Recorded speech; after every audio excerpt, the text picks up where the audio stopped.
तेरी माँ कब हो। आई हो मैया कैसे गावत है रे बहनी। अरे दादी पहले पूरा तो सुना।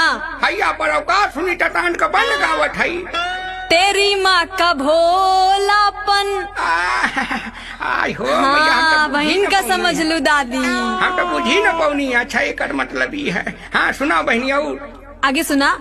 तेरी बहन की चूड़। मैया ये कैसे गावत हो एकदम हाथ पार करत हो।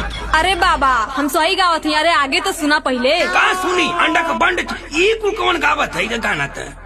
तेरी बहन की चूड़िया।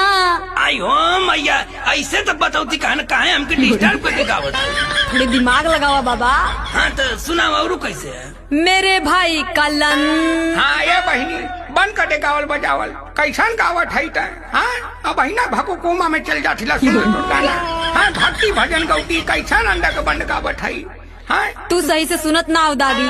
सही से सुना। कैसा सुनी अंडा का बंद सुनाओ थे कैसे सुनी। मेरे भाई का लंदन में चलता है बिजनेस।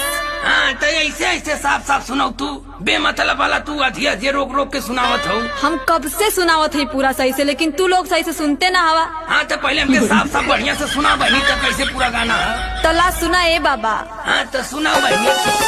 तेरी माँ का भोलापन